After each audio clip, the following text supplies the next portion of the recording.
The surprise callback to TNG's Tasha Yar in Star Trek's new movie. Explained. Star Trek's newest movie has boldly gone where few expected, revisiting one of the next generation's most tragic and complicated legacies. The surprise callback to Lieutenant Natasha Tasha Yar, the USS Enterprise D's original security chief, has taken longtime fans by storm.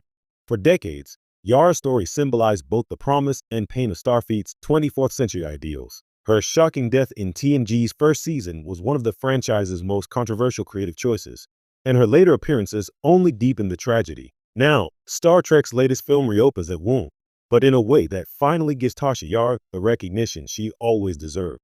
A callback decades in the making. In Star Trek's newest film, set in the aftermath of the Federation's great reunification efforts between Alpha and Beta Quadrants, a mission to recover lost Starfleet data from the wreck of a derelict ship reveals a name long forgotten.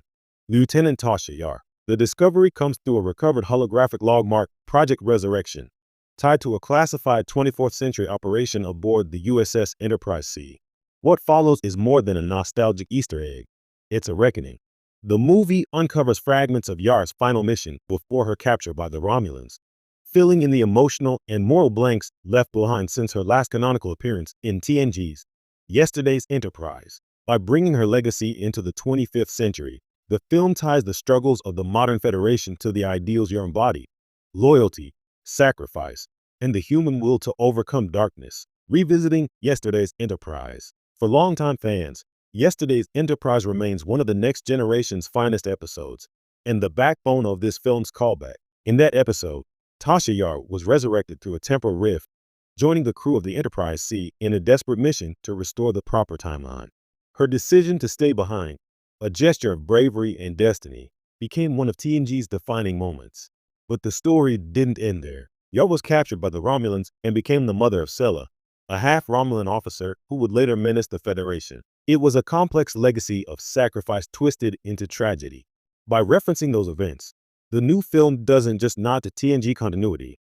It reframes Yar's entire arc through a modern Star Trek lens, exploring how personal choices ripple through generations and timelines. The Federation's guilt and redemption. The callback isn't just about honoring a character.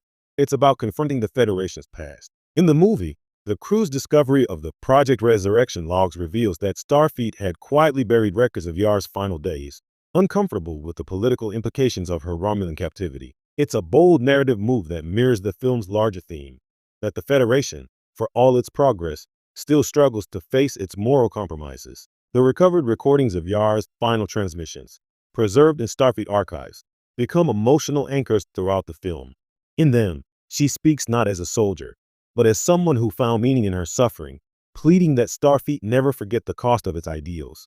Her words resonate deeply with the film's new characters, especially its conflicted commander, who begins questioning whether the Federation has drifted from the values it once held sacred. In doing so, Star Trek's latest film uses Tasha Yar as a mirror, forcing both characters and audience to look back on the franchise's history of mistakes and lost voices.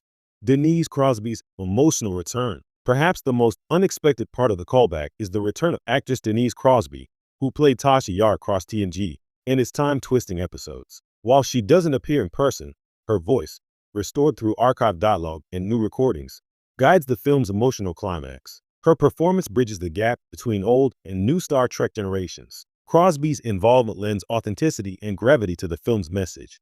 For many fans, her departure from TNG in 1988 was a creative misfire that cut short a character with immense potential. Here, her return is a redemption, not just for Tasha Yar, but for Crosby herself, whose career became entwined with one of Star Trek's most enduring what-ifs.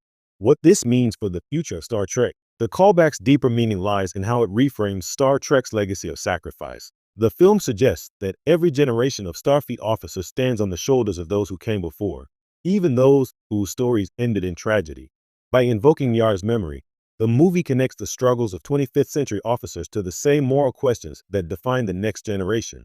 Thematically, it's a statement about Star Trek's own evolution. Where TNG often portrayed the Federation as an idealized future, this new era is more introspective. It acknowledges the blind spots of that utopia, the forgotten heroes, the erased sacrifices, and the emotional cost of progress. In honoring Tasha Yar, the film reclaims a part of the franchise that was left unfinished, proving that even the most